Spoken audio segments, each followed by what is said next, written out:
Ladies and gentlemen, please welcome Tom Feltenstein.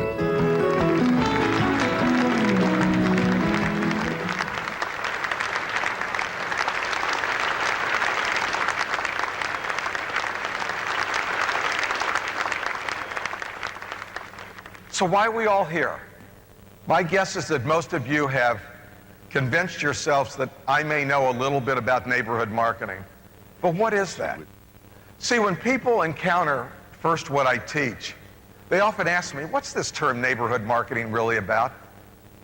I mean, it's about concentrating your efforts on specific neighborhoods, making sure your message is delivered only to the people most likely to be your customers.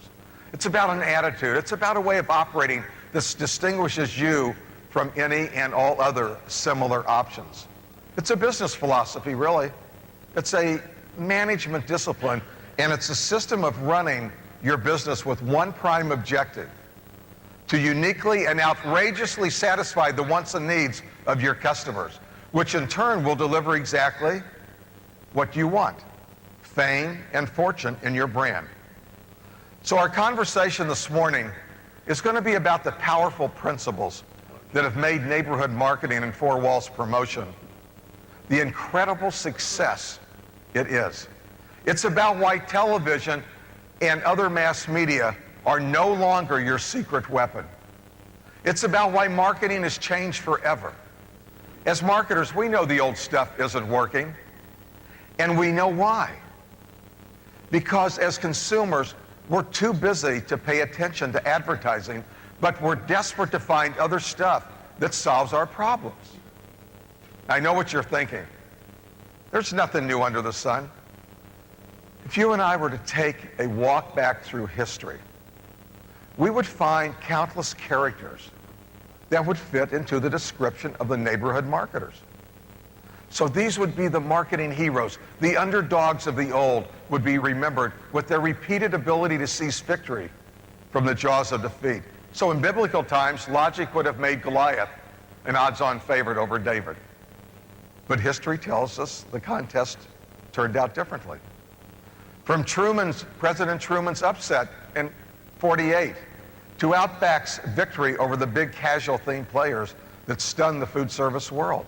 See, neighborhood marketers have been turning preconceived notions upside down for years. And the winning performances of these neighborhood marketers were not flukes. Their victories were the result of careful preparation. Think about this. Truman's campaign perfectly represents the power of neighborhood marketing. He carried his message from town to town, from neighborhood to neighborhood by train, winning more and more voters along the way. And although Dewey got all the headlines, including that famous and fateful final banner that falsely proclaimed that he had won, Truman won the White House. Dramatic proof that those who conduct the big media campaigns don't always emerge victorious, even on a national scale. So do me a favor. I want you to forget everything you know about marketing this morning. Set it aside. Instead, I want you to consider something that will change the way you do business forever. But before I do, it's my sad duty to report to you that an old friend of mine died. He's been a close friend for the past 28 years. And I worked with this friend at McDonald's early in my career in food service. Many of you in this room also worked under the influence of my friend. The friend's name is media. Mass media, to be exact. It's true. Marketing with mass media is dead. Now, you might have seen the obituary. Let me tell you kind of what it said. On January 1st, 2003, mass media marketing passed away after a very long and difficult illness. Mass media, however, put up a diligent fight in its last few years, of course, aided by the valiant efforts of the desperate advertising salespeople everywhere. Mass media marketing could no longer hold on, and it breathed its last breath. Thank God. Mass media marketing will be remembered for having a productive life and are survived by hundreds of television stations and radio stations, countless newspapers, and even a few billboards born out of wedlock. So in lieu of flowers, the family asked that donations be made to the St. Ogilvy's Home for Wayward Ad Reps. Services would have been listed here, but nobody reads the paper anymore, so it would have been a waste of ink. Instead, mass media marketing was cremated, and the ashes were sprinkled over the many restaurants that paid him millions of dollars over the last few years of his life and got nothing in return. In an unprecedented move, though, the local boards of health nationwide even agreed to look the other way until the ashes are cleaned up. Now, if you don't believe that mass media is dead, then tell me this. Why are so many restaurants seeing a decline in customer counts? All this is happening while they're still desperately running space ads in newspapers, buying radio and television time. They're even on the internet. So depending on their level of panic, they waste thousands or tens of thousands of dollars. They're beating their brains out every day, and some hotshot salesman comes in and says, your problem is image, spend more money on media ads. I say this is wrong. Yet this is what the admin would have you believe. What they're really saying is be in a stack with a bunch of competitors. My friends, the marketing battlefield has changed, and it's critical that you downsize your marketing to match your prime target market. See, I believe that your restaurants are far better advertising media than newspapers, radio, TV, outdoor. See, most of us were all taught the theory of mass media marketing and how to think big. I mean really big. But forget it. The profits today are going to those who think small. And the smaller, the better. You see, regional's good, neighborhood's better, but single store is the best of all. Mass media marketing was developed for another age and another marketplace. That's why FaceTime beats airtime every time. Now, I sometimes surprise a client when I start a marketing discussion by talking about the quality of their employees, their internal customers, and those employees' attitudes toward paid customers. See, I think clients expect me to start talking about product differentiation and how to advertise with snappy slogans. But you guys know advertising isn't the most important part of marketing. What about Starbucks? They don't spend anything. Paul Newman's food companies never advertise. The Virgin Group of companies gets along quite well without much in the way of advertising. What about Cheesecake Factory? What about Houston's? What about Tommy Bahama's? Why haven't they been spending any money outside their four walls? Besides, even if you decided to create and place mass market advertising that attracted customers, you might find them turned off by the reception that they get from your employees. And that's what happened at British Rail Service, that country's Amtrak. A few years ago, they had a real fall off in business. Looking for marketing answers, they went searching for a new ad agency, one that would deliver an ad campaign that would bring their customers back. So when the British Rail executives went to the offices of a prominent London ad agency to discuss their needs, they were met by a very rude receptionist who told them to wait.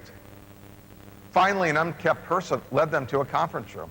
It was dirty and scruffy, cluttered with plates of stale food.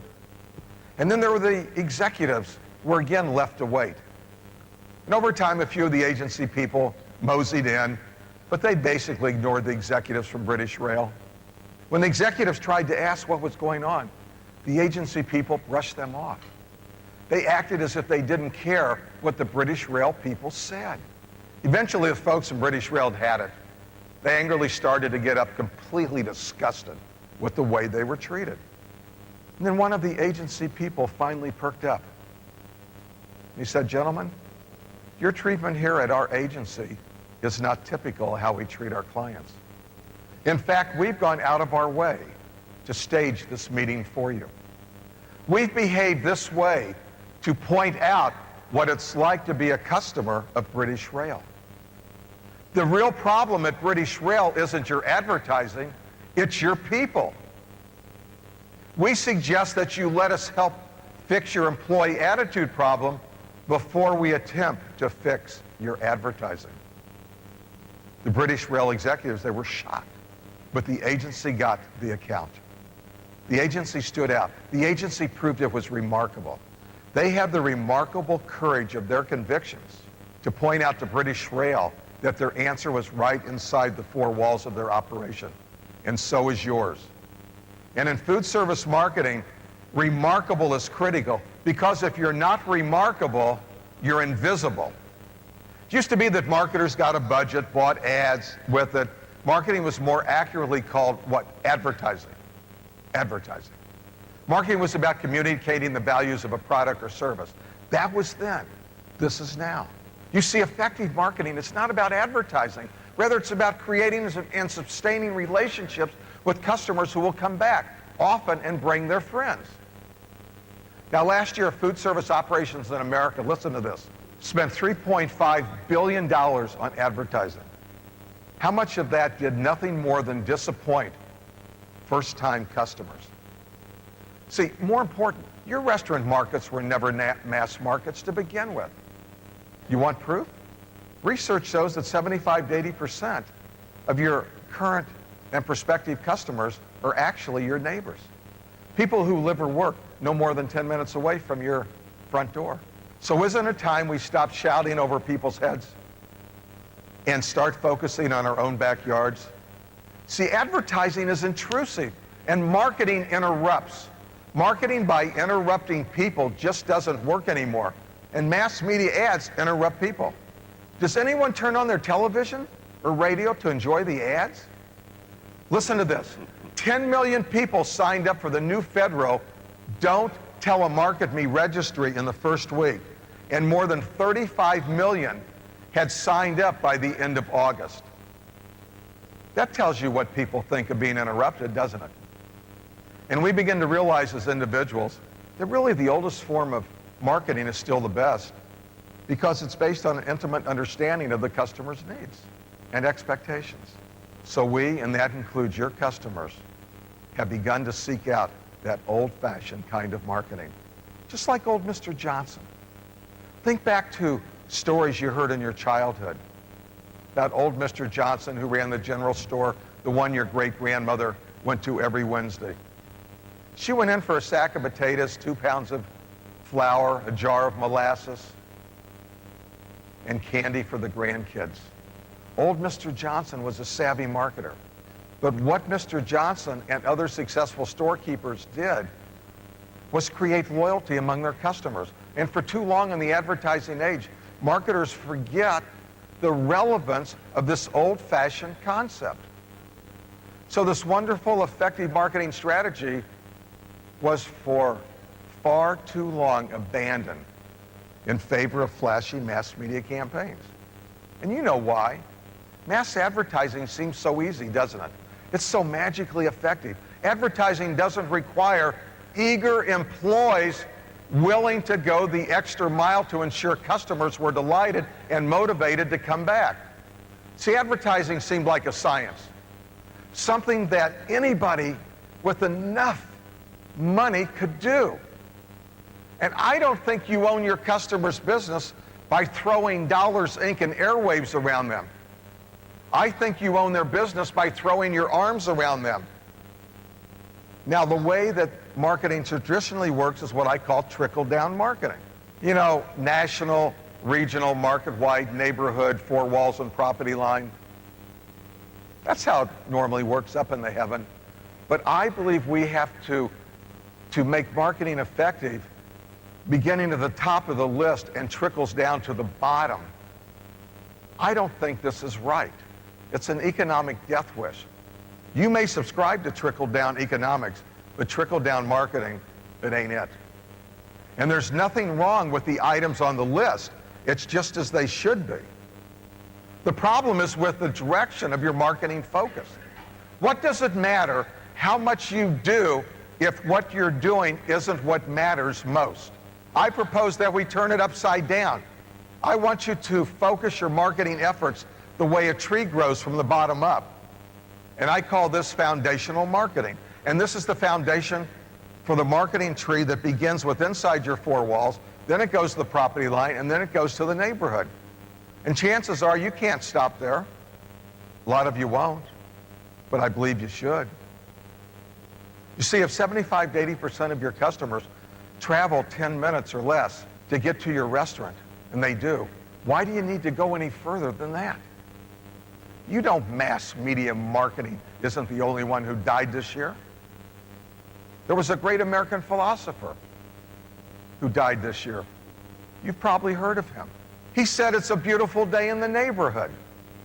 A wonderful day in the neighborhood. Won't you be my neighbor? Yes, few people knew that Mr. Rogers was really a visionary for the restaurant industry. Your neighbors need to be able to sing these words about you within your neighborhood, within your property line, and within your four walls. Within this tight sphere of influence, there are four basic controllable elements that make up your marketing program.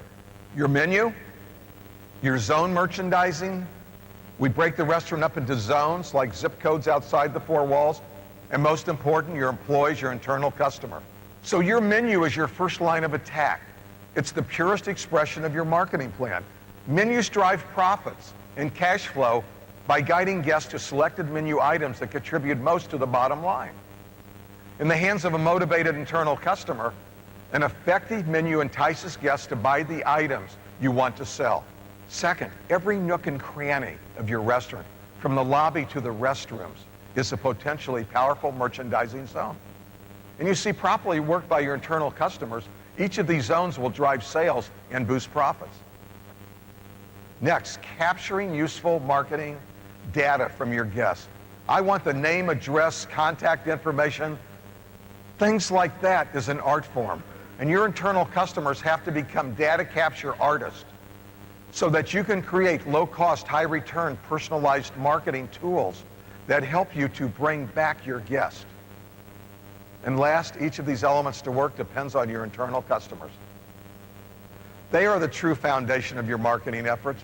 Your success in your four walls rests on your ability to recruit, hire, train, and motivate employees. And if you do it right, your employees may look like they're wearing corporate outfits, but they're really wearing cheerleader outfits. See, every restaurant has employees. Only the great ones have their very own cheerleader squad.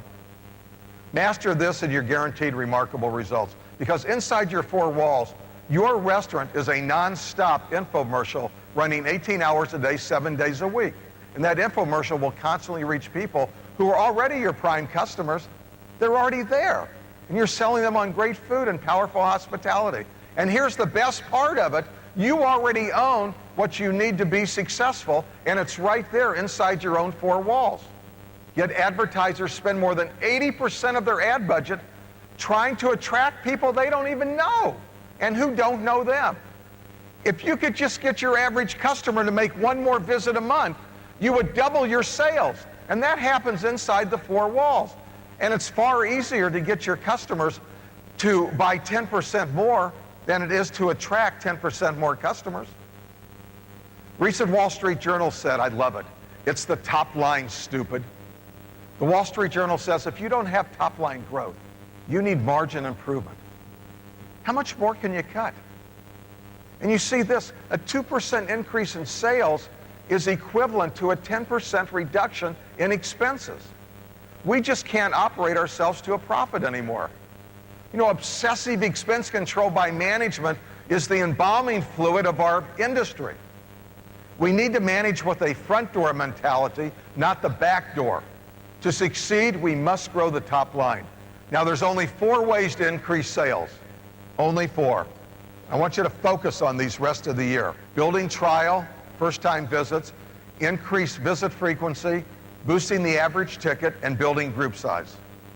Now, the most effective way of boosting sales is to build relationships with your guests. And it's much easier and much less expensive to bring back your current customers 10% more often than it is to increase new trial visits by 10%.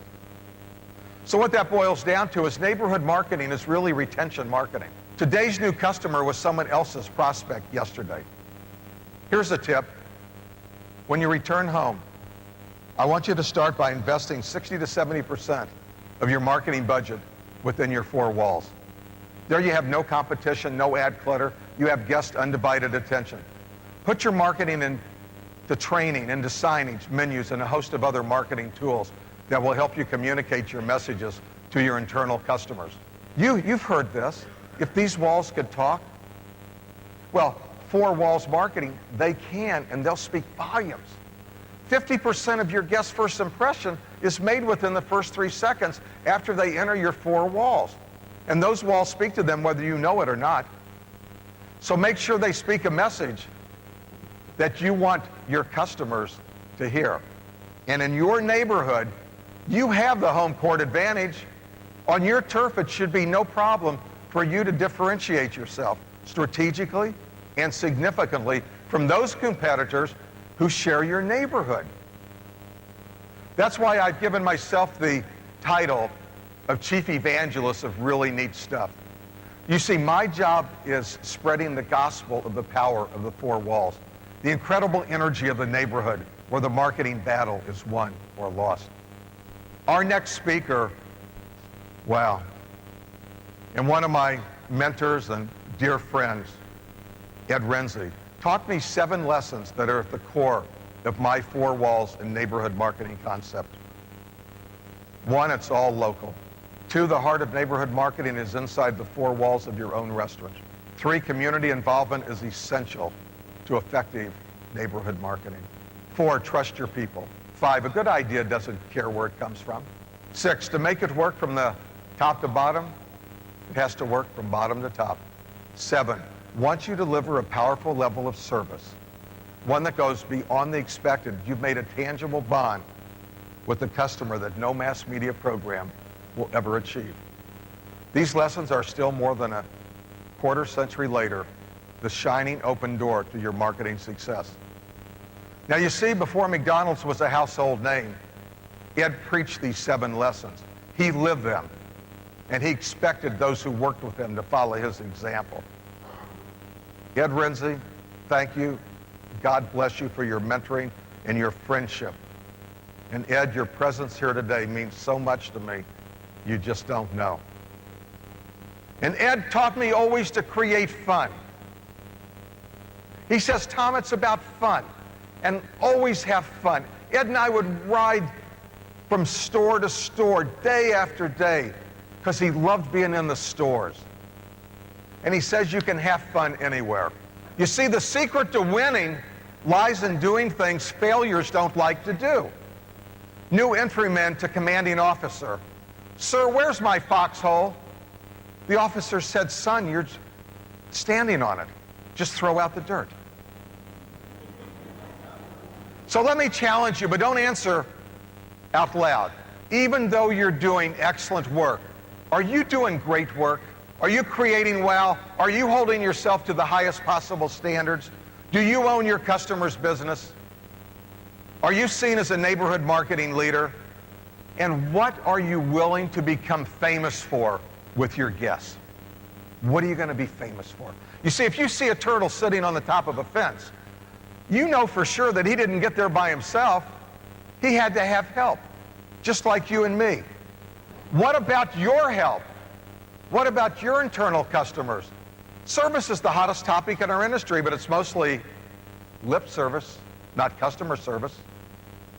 Henry David Thoreau once said that the philosophy of life was simplify, simplify. I believe that if Thoreau had been in business, he would have said, focus, focus. Let me tell you a story about focus. About a month ago, I was invited to give a speech in Miami. I drove down, I had dinner along the way. I registered in the hotel around 9 p.m., and I began to unpack my clothes for the next morning when, to my horror, I realized I had packed the wrong shirt. I packed one of my formal shirts that required cufflinks, and I didn't bring any cufflinks. So I ran to my car, I bolted to the nearest Walmart, I ran to the jewelry section, and they no longer carried cufflinks. Got back in my car, I drove down the road to Target. I dashed from the entrance, past the attendant who was starting to lock the doors, and I desperately searched for the jewelry section. I got to the counter and asked the lady if they had any cufflinks. She told me she'd never heard the term. I leaned against the counter. I was tired, frustrated, disappointment. The lady then asked me what she could do, and I launched into my entire story that led up to my doomed pursuit of cufflinks and how I was going to speak at this important convention the next day. She looked at me and asked, "Why don't you just purchase another shirt?" I woke up from my daze. That's a hell of an option. I never even considered that one. I was so focused on the cufflinks, I couldn't see any other options. What are you focused on? Airtime or FaceTime? Focus on the things that matter most so you won't be at the mercy of things that matter less. Now, here's some of the things that I have said. Behavior rewarded is behavior repeated. No one knows enough to be a pessimist. How about if we move from the information age to the inspiration age? Early to bed, early to work, and early to rise. Work hard to dollarize. It don't mean a thing if it don't go ka-ching. Ka-ching. John, you can use that one. Lost leaders are for losers. It's not the big that eat the small, it's the fast that eat the slow. You can't trust dogs to watch your food. Extra effort is not a sacrifice, it's an investment. Mind share always precedes market share. My friends, when you lose, don't lose the lesson. Opportunity knocks so many times, it has raw knuckles. And school is never out for the pro. Middle age is when you choose cereal for the fiber, not the toy. You're getting old when you scoop down to tie your shoes and you wonder what else you can do while you're down there. If you want to lift yourself up, lift someone else up. The measure of love is to love without measure. Don't squat with your spurs on. You will never let yourself have more money than you think you're worth. And the greatest value in life is not what you get, it's what you become. So let's bring that back home now. When you carve out your own home turf, the one where you're top dog, don't just sit back and enjoy it. Defend it, expand it, fight for it, own it now and tomorrow. Because if you want to be top dog in your neighborhood, remember that there's not much how much dog there is in the fight, it's how much fight there is in the dog. In other words, carve out your home turf in a way that no matter what, you are the top dog. You see, then you're not competing with others, they're competing with you. So try to stop seeing what everyone else is seeing and start thinking what no one else thinks. Here's an example of what I mean. Can you name all of your competitors? Take a couple of seconds to consider who your most formidable competitors are. Got it? Got them up here. Here's one I bet you never thought of. Mass media marketing. That's your number one competitor. The sexy allure of mass media competes in your mind for the resources you should be deploying where they'll do the most good, in your own neighborhood and inside your own four walls. You see, great neighborhood marketing isn't cheap, but cheap neighborhood marketing isn't great. And remember, even the most expensive neighborhood marketing program costs much less than to produce one mass media ad. So how do you get started? How's all this come together? Well, I want you to get a map of your neighborhood, that trading area that's roughly within about that 10-minute drive time of your restaurant. Identify the factories, the school, the housing areas, the business districts, the hotels, the places of worship, and the recreational areas. Then create a marketing initiative for each of these pockets of neighborhoods and go out and call on them. Hey, no one else is doing it. Think how you'd stand out. My God, if you just showed up someplace. And there's something special about knowing the owner or the manager, and suddenly people in your business neighborhood will know you. Suddenly it will be, hey, let's go to Krabby Bill's. I know the owner. Okay, so you're busy. Running a restaurant's tough enough as it is. So I want you to recruit a resource. I call the resource Lieutenant Hook. I want Lieutenant Hook to work 10 to 20 hours a week just making calls.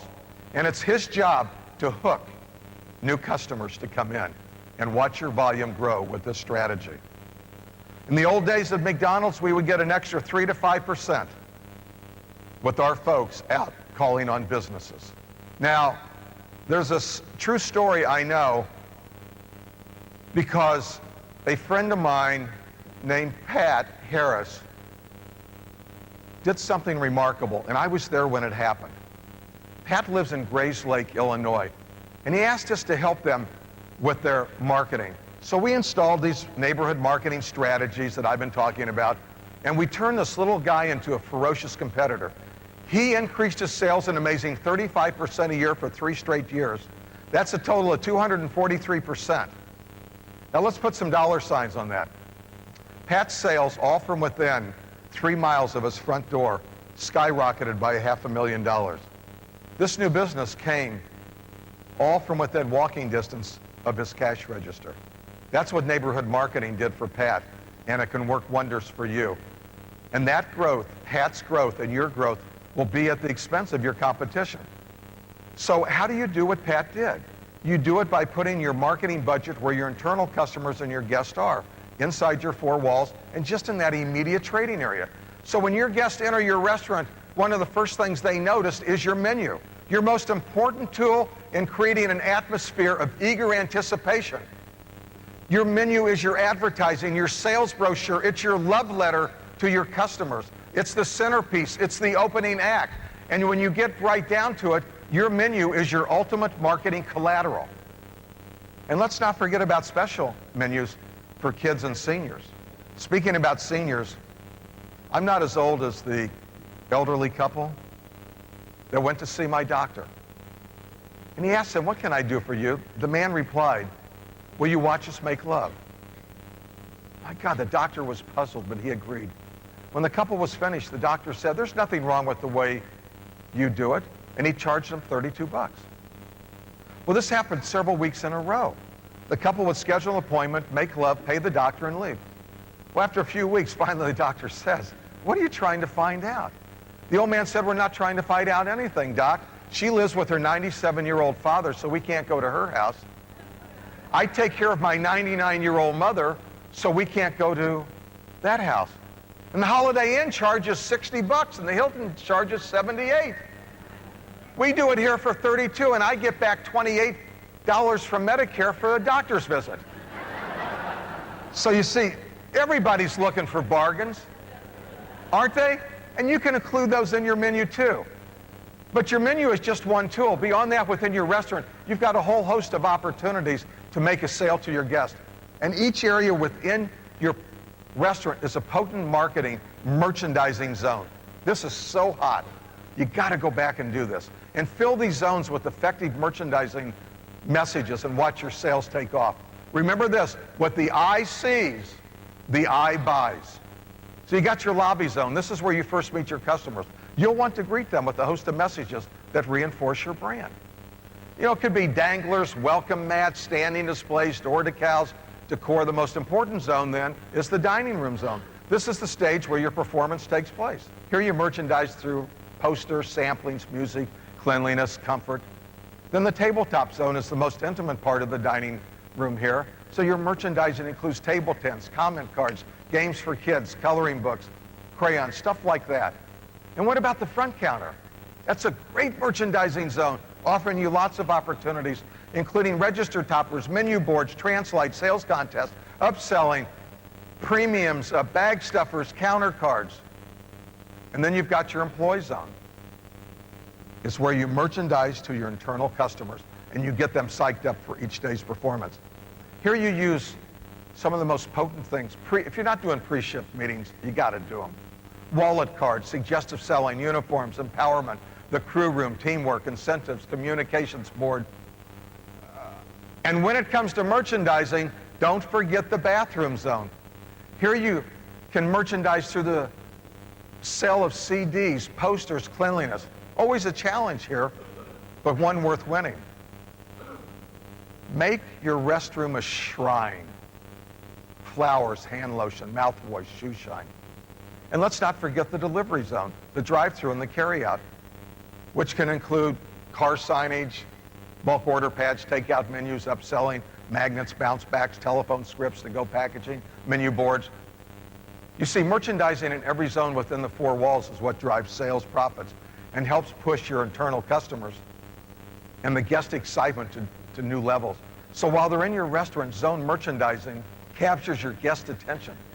But you also need to capture data about your guests so you can reclaim their attention and build their loyalty, even after they completed their meals and gone back to the neighborhood. Now, data capture, that's kind of a fancy phrase that means obtaining your guests' names, mailing addresses, and email, plus any personal information, birthdays, anniversaries that they're willing to provide. It enables you to send personal, individual messages to them. What a great way to bond with your guests. For example, offer an exciting free entree like a 3-pound lobster on his birthday, and you're likely to sell him dinner for 4 to go with it. Cater to the customers you choose if you could choose your customers. And as you select your choice customers, remember that Dorothy was right. There's no place like home. You've got to have more than a great product, though. You've got to have great people, your internal customer who will deliver for the customers. I was in the grocery store just last week, and I overheard this produce manager who was really trying to deliver. And he was arranging this grapefruit in this bin when an elderly woman walked up and asked, "May I have half a grapefruit, please?" "Hey, this is not a restaurant, lady, it's a supermarket," he replied. "I know, but the old lady said, I heard your radio ads and they said this supermarket belongs to me. And I want half that grapefruit, young man." Well, soon the store manager walks by and he sees this produce guy with a half a grapefruit. He says, "Why do you have a half a grapefruit?" the manager asked. He says, "Well, is it for display?" He says, "No, sir," the produce guy said. "Some old biddy wanted the other half of this grapefruit." And unbeknown to him, the old lady was standing right behind him, listening to every word. And he happened to glance over his shoulder and he noticed. But it was too late to stop the damning words that already spilled from his mouth. So thinking on his feet, and this nice old lady here wants the other half. Well, the lady went away smiling. The manager said, "I'm so impressed with the way you handled that. You thought quickly and you salvaged what could have been an embarrassing situation. We need your kind of brains and talent in management. Tell you what, I want you to become the store manager of our Toronto store." "Toronto," the produce guy said, "there's nothing in Toronto but hookers and hockey players." Visibly angry, the manager says, "I'll have you know, my mother lives in Toronto." To which the produce guy says, "Oh, which hockey team does she play for?" So if you have built a solid foundation with your internal customers, you're halfway home, because FaceTime beats airtime every time. FaceTime marketing, what does that mean? It means that your marketing messages are conveyed one-to-one to your employees, from your employees to your guests, from your guests to your family, friends, neighbors, and coworkers. It's intimate, it's personal. It's the opposite of slick mass media advertising. You see, you start FaceTime marketing by hiring, training, motivating, and leading your employees, your internal customers, to go beyond the idea of service and embrace your own belief in hospitality. Service is mechanical. Serving from the left, clearing from the right, serving hot food cold and cold food cold. It's essential, but it's not hospitality. It's a given. It's not a distinction. Service is something you can teach, but hospitality comes from the heart. Hospitality is the human occasion. It's a personal gift of caring. It's about me taking care of you because it's you, not because you're one of 75 who are coming through my station tonight. You never serve 75 people anyway. You serve one person at a time. 75 different times. Same as you would do at the drive-thru. It's like Mary Kay said, everyone has an invisible sign around their neck that says, "Make me feel important." If your guests could post their expectations on a billboard, here's what I believe it would say. Right here, right now, tailored for me, served up the way I like it. Now, if you want to be remarkable, hire remarkable people. If you're not remarkable, you're invisible, you're boring, and boring always leads to failure. And remember this, we don't hire people, we rent behaviors. I remember when I was a young man looking for a job in a big corporation, Eager to discover the qualifications I had in order to get the best job, I met with one of the company's top executives, and he told me, "You're asking the wrong questions, Tom. The rule here is simple. If the rest of the world wants you, we'll probably want you. So focus on being the best you can be at what you do." Now follow this. If you set high standards within your four walls, you will attract employees who thrive under such standards. But even better, high standards repels those people with low standards, and you want to repel those folks so fast that they're leaving skid marks. Because if they don't repel now, they'll rebel later. So those who choose mediocre standards have the largest support group.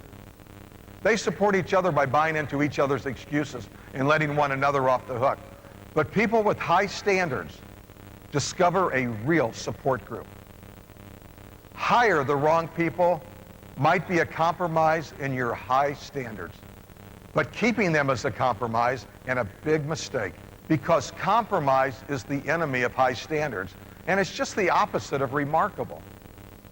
There's the old saying that I really believe is true, that the camel is a horse that's designed by a committee, and there were probably subcommittees too. So if the goal of marketing is to be remarkable, and if the nature of being remarkable is to be extreme in some attributes, it's inevitable that compromise can only diminish your chances of success. You see, compromise is about sanding down the rough edges in order to gain buy-in from all the constituencies. And the seeds of destruction are found in the desire to take the middle road. So most failing companies are failing because they're running a company. They're not marketing a product. Remember, it's not about being weird. It's about being irresistible to a group of easily reached consumers and prospects. And being resistible to the right market niche is just remarkable. Red Auerbach, president of the Boston Celtics, points out that if you hire the wrong people, all the fancy management techniques in the world won't bail you out. He said, "I only have one job, and that is to hire the right people." He says, "If I hire the right people, I don't have to do anything else. The most important decisions I make are hiring decisions." See, low-cost employees aren't low cost at all if they quit in 3 months, or if they stick around and drive your guests away. They've gone from low cost to getting rid of them at all costs. And the most expensive person that you'll ever hire is the one that you've got to fire. And I know it's tough to find eagles in a flock of turkeys, because these days all the turkeys have learned to dress up and look like eagles. Well, you've heard of the Witness Protection Program. These folks are in the Turkey Protection Program. They give them eagle costumes to wear, and they're really, really good costumes. So when the eagle we thought we hired turns out to be a turkey, we tend to figure that it's a training problem. Then when training doesn't work, we think it's a motivational problem. But if that eagle is really a turkey, even after a lot of time, things still won't improve much. So what we end up with is a trained, motivated turkey. Then, when we finally decide to fire that turkey, we discover how risky and potentially expensive that can be. So when you look and hire people, I suggest that you hire sunshine. We're in the caring business, and some people are as warm as sunshine and as welcome as the sunrise. You see it in their smile, you hear it in their voice, and you feel it in their walk. Hospitality sweet. They are gifted in the art of relating. There's a Haagen-Dazs store in Bronxville, New York, which is pretty much like any other neighborhood ice cream shop that you'll find anywhere, except for two things. It's cleaner and it's a lot better run. Now why? Sitting on the counter is a stack of business cards that the owner's business cards. It's in addition to all the usual information. The card says, if you have any comments at all about the store, please call me at home. Then it gives the owner's home phone number. Guests can't help but notice the cards. And the internal customers can't help but notice the walk-in cash customers eyeballing those cards. See, the rest is human nature. So maybe if every store, every restaurant did it, it wouldn't work. But the techniques stand out, and so does this store. But you see, standing out is important. We're not selling food. We're selling memorable experiences, one that make our customers and neighbors believe they've come to the right place. I was flying on the airplane the other day, and a guy was sitting next to me who was memorable. Normally, I don't speak to people on planes, but this gentleman had his wedding band on his index finger. I said, "Excuse me, sir, but I noticed you have your wedding band on the wrong finger." He says, "I know it, I married the wrong girl." So make sure your neighbors don't think they've come to the wrong restaurant. And remember this, the main reason employees fail isn't because they can't do the job, it's because they won't do the job. Challenge them, say, "We don't have a job for you, but we have an opportunity for you to make the team." It's a family I met in Chicago that had 8 kids. The youngest one, Timmy, was about 10. And though he seemed very bright, he had never spoken a word in his entire life. So one day his mom had a hard day at work and didn't have much time as usual to prepare supper. So when the whole family sat down at supper, Mom passed around a plate of biscuits. Timmy took a big bite, then suddenly said, "These biscuits are awful." Everybody was shocked. Finally, his mother said, "All this time we thought you couldn't talk." Timmy said, "Well, up until now, everything's been okay." So make sure that your internal customers know it's okay to speak up. It doesn't help to have an open door policy if you don't have an open ear policy. See, everyone has a complaint department, but nobody has a praise department. Why not open up a praise department in your restaurants? We forget that business is a game. In sports, players become skillful at handling the ball. But as managers, I suggest that your skill is defined by how you handle conversations. You score points by having conversations that make a difference. And to the degree that you become masterful at conversations, you'll then become a star player in your business. So knowing what your internal customers think is vital. That's one of the reasons, this is so huge, that we've been asked by so many people in our industry to conduct internal customer probes. These are formalized surveys that help you know what all of your internal customers really think and feel. These customized surveys are eye-openers like you've never seen. More important, they provide the solid information you need to create on-target programs to train and motivate your internal customers. So applying these knowledge learned in these studies, we've been able to help restaurants increase internal customer satisfaction and performance, pinpointing problems in management and policies, providing uniquely insight viewpoints on marketing, and gain vital information at almost no cost. One thing I don't understand, why we don't do internal customer surveys twice a year to find out what our most important people are thinking. And time again, we see the restaurants that stay in touch with their internal customers using tools like the internal customer survey, reduce turnover significantly, improve the quality of their food, their hospitality. It's the greatest marketing tool in the world is employ internal customer surveys. Now, many companies in the food service industry also use of what we call this customer attitude profile study, which identifies the neighbors and customers in your trading area and what they want and what they don't. The CAP study asks guests 22 questions, and they reveal critical information, like everything from how many customers are likely to come back to you, and how do they see your competitors. This retool search helps to uncover deeply held customer attitudes, the kinds that to really act on. It reveals more important information about guests, demographics, lifestyles, and defines the actual size of a restaurant's trading area by defining how far and how often guests come to a certain restaurant. In addition, what's really amazing is there are comparisons that can be made across restaurants from the same chain, as well national averages in QSR, casual, and fine dining. So how you stack up. So this powerful information in my opinion, is the Mother Lode, the Lost Ark, the Ruby Slippers, all rolled into one. It's priceless. I don't see how anybody can have a marketing plan for a restaurant that hasn't done these two surveys. It's the blood test. It's the electrocardiogram. You see, if you can't measure it, you can't manage it. But if you measure it, it gets done. And understanding the needs, wants, and desires of your internal customers and your guests is one of the quickest way to build top-line growth and bottom-line performance. Let me tell you what Henry Ford did. This is unbelievable. He surprised himself in the American industry. His problem, like many of yours, was turnover. In 1914, to keep 10,000 line workers employed, Ford had to hire 60,000 workers each year at 80 cents a day. This made Ford's labor cost prohibitive. So what old Henry did was raise the daily wage from 80 cents to $5. Experts, even old Henry himself, thought profits would plummet. Instead, they doubled because almost nobody left.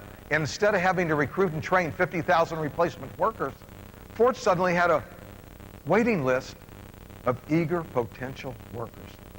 You must not only support your front line, you've got to trust it. Disney's a great example in anybody's book. They believe that the frontline employees should be the first and the last contact with customers.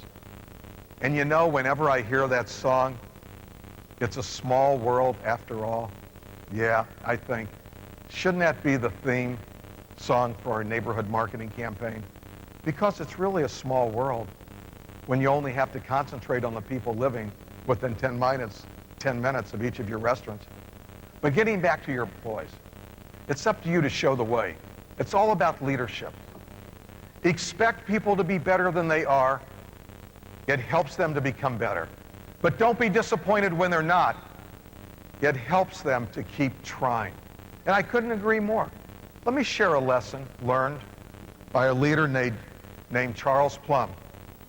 He was a U.S. Navy jet pilot in Vietnam.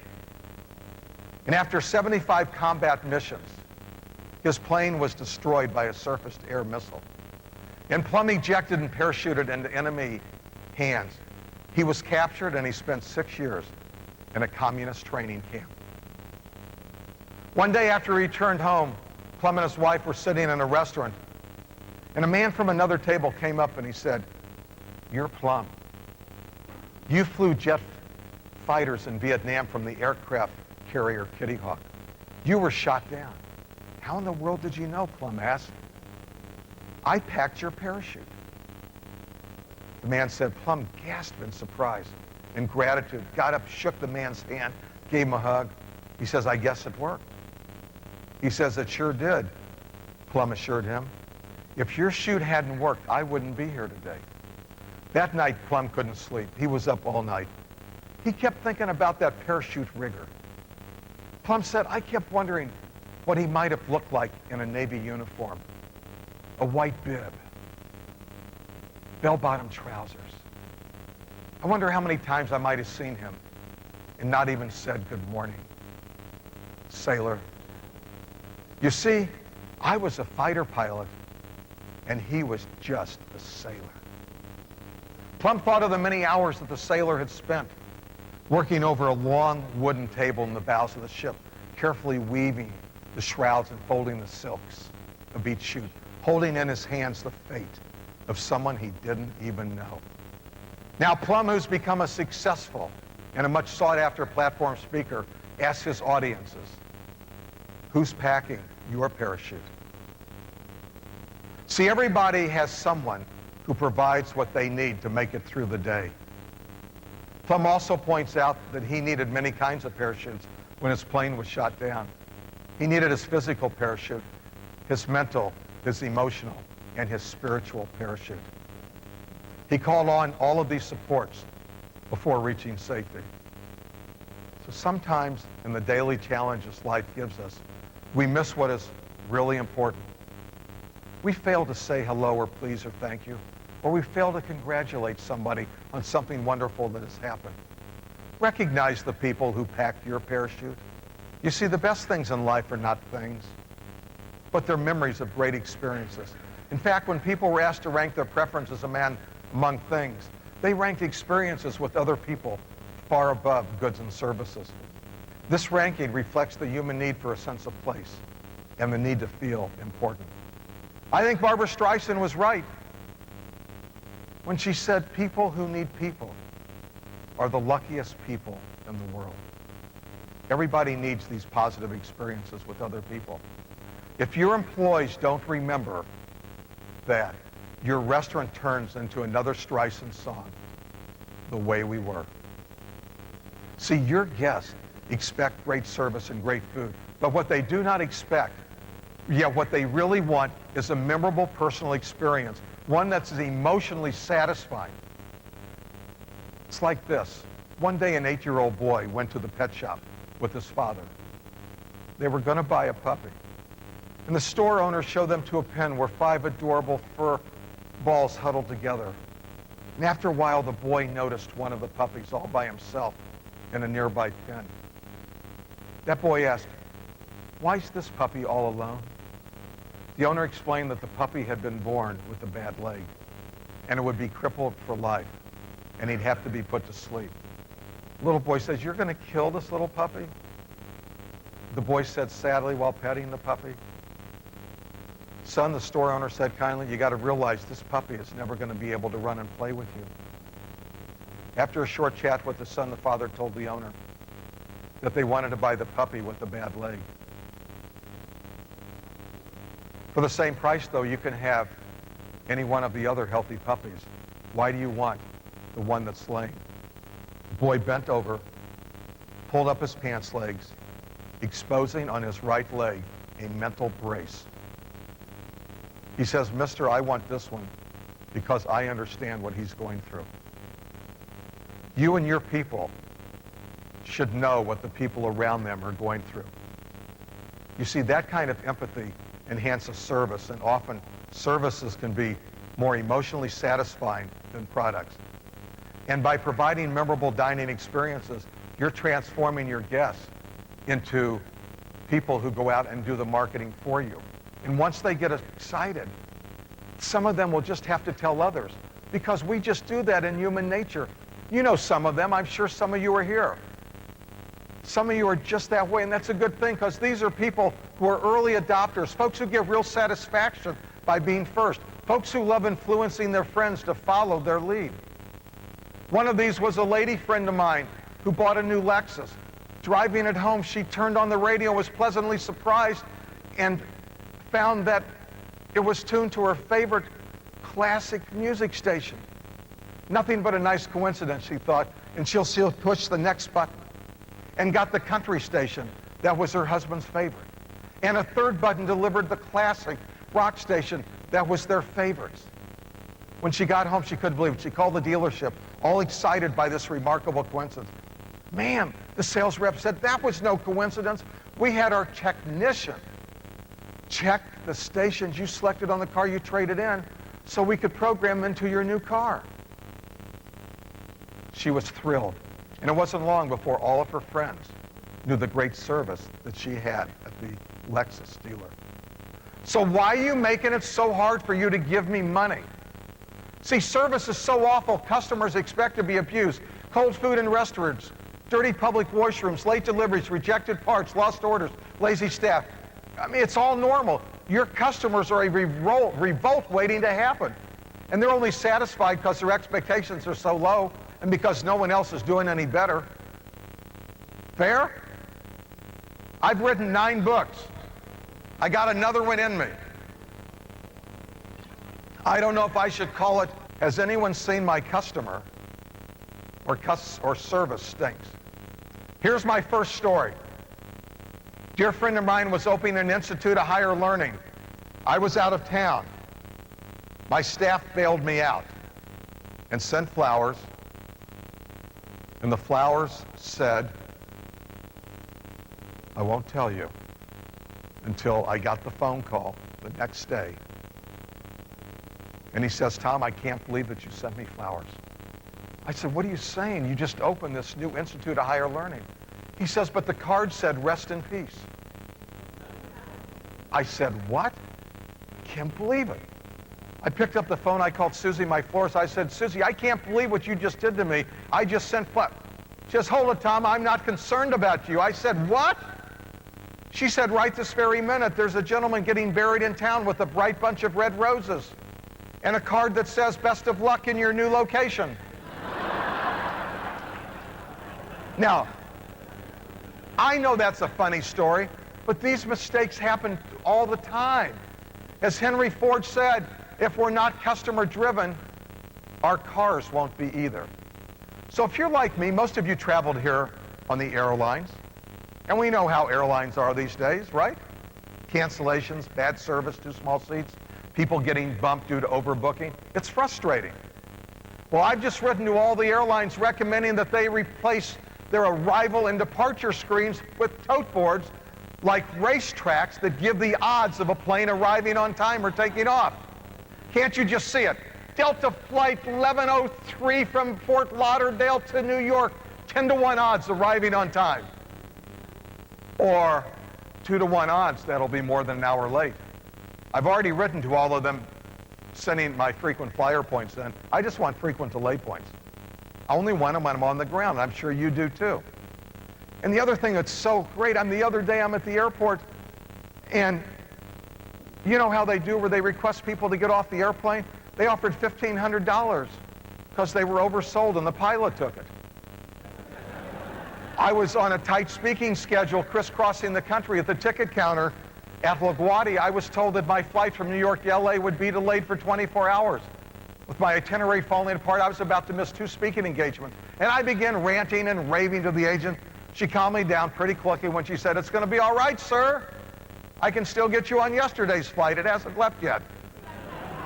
I was waiting at the Delta ticket counter in Atlanta sprawling airport, and this guy's up there and ranting and raving at the ticket counter with this poor lady.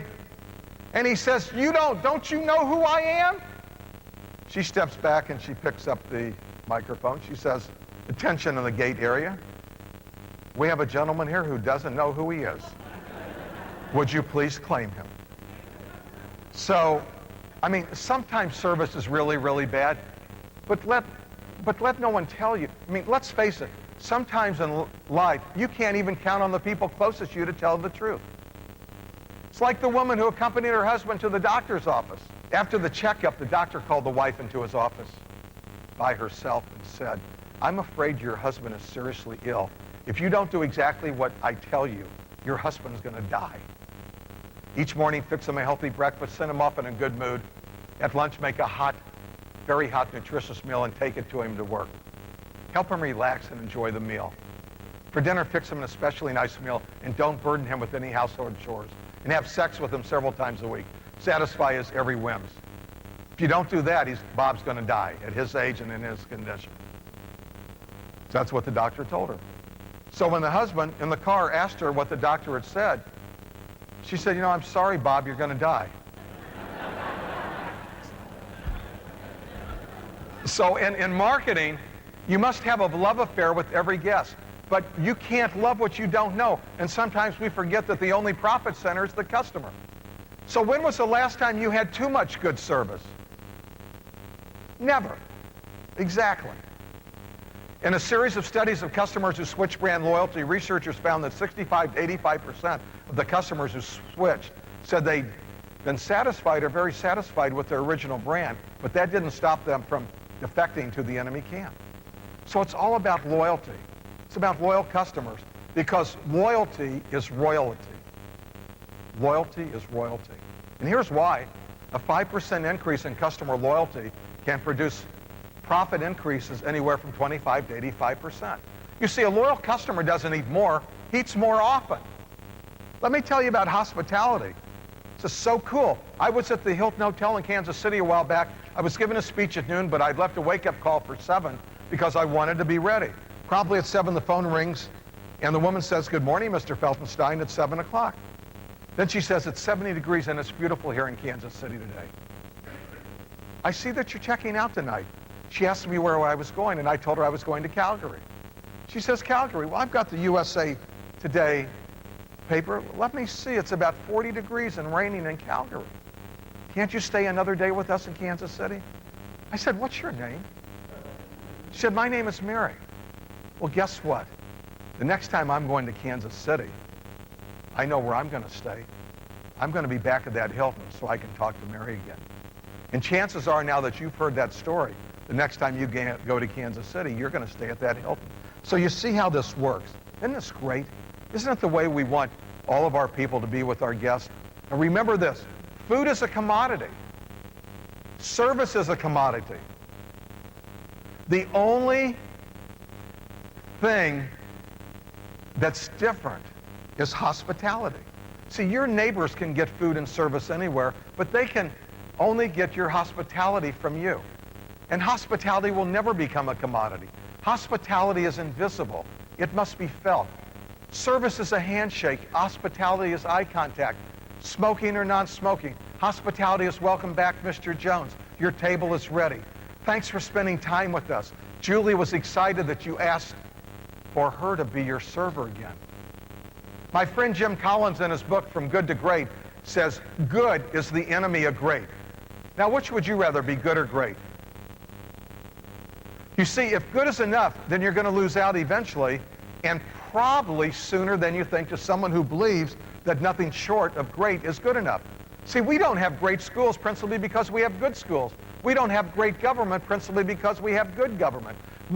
You know, few people attain great lives principally because it's just so easy to settle for good. And the vast majority of companies never become great precisely because the vast majority of companies become quite good. And that's their problem. Do you have a good restaurant? Do you ever wonder why it's not great every single day? It's not precisely because it's good and it's okay. See, the executives who ignited their own transformations from good to great did not first figure out where to drive the bus and then go find the right people to take it there. First, they got the right people on the bus and they got the wrong people on the bus. Then they figured out where to drive it. They said, look, I don't really know where we should take this bus, but I know this much. If we get the right people on the bus, the right people in the right seats and the wrong people off the bus, then we'll figure out how to take it someplace that's awesome. One of the keys to that transformation from good to great is effective communications. Envision this, and you all know how much technology has changed communications. 3 men are sitting naked in a sauna. I want you to envision this now. 3 men naked in a sauna. The first man presses his forearm and the beeping stops. The others look at him curiously. That's my pager, he says. I have a microchip under the skin of my arm. Well, a few minutes later, the phone rings. The second man lifts his palm to his ear. When he finishes, he explains, that's my cellular phone. I have a microchip in my hand. Well, the third man, feeling decidedly low-tech, stepped out of the sauna. In a few minutes, he returns with a piece of toilet paper extending from his rear. The others raise their eyebrows. I'm receiving a fax, he explains.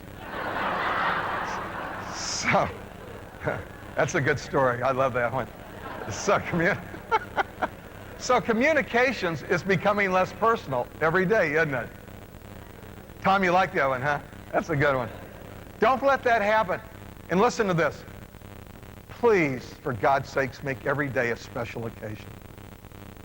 A friend of mine told me a story about a man who opened his wife's underwear drawer and picked up a silk paper wrapped package. Said, this isn't any ordinary package. He unwrapped the box and stared at both the silk paper and the box. She got this the first time we went to New York 8 or 9 years ago. She never put it on. She was saving it for a special occasion. Well, I guess this is it.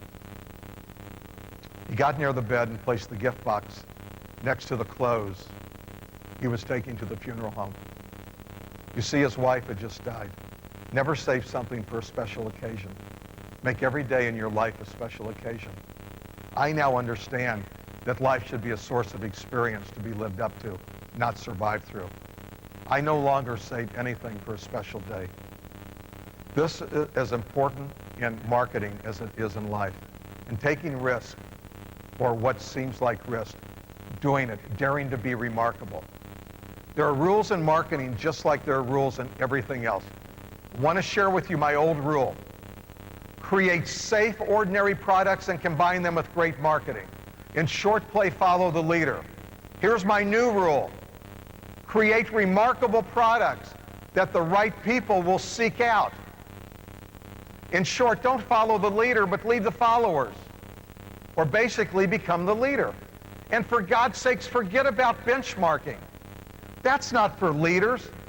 Benchmarking only reveals what others do, which is rarely enough to satisfy, much less delight today's guest. Instead, strive to be remarkable and let others benchmark you. You see, the reason it's so hard to succeed when you play follow the leader is this. The leader's the leader because he did something remarkable. And that remarkable thing is now taken. It's no longer remarkable. See, when the leader did it, the world took notice. When you copy the leader, nobody's going to notice or care. When things go wrong, it takes the courage to resist the temptation to blame someone else. One of the greatest stories of courage I've ever come across involves an athlete named Glenn Cunningham. Some of you may have heard of Glenn. An 8-year-old boy, Glenn's leg was badly burned in a schoolhouse fire that claimed his brother's life and left his leg so badly burned his doctor wanted to amputate them. It was feared the 7-year-old boy would never walk again. But Cunningham endured the incredible pain and horrible scars, and month after month he exercised until he could stand on his own feet. After nearly a year of exercise, he walked again, and his words, by the grace of God, I learned to run again. Doctors told young Glenn that he'd never walk again. But as soon as he could run again, he ran everywhere. And I mean everywhere. And he kept running until the crippled boy, who all the doctors said he could never walk again, became one of the greatest track stars of all time. He set world records in the mile and 880-meter run. He won medals in 2 Olympics. But more important, he did everything he could to inspire others to overcome their own handicaps. I've often wondered if Glenn's example inspired the Special Olympics. Those games always amaze me.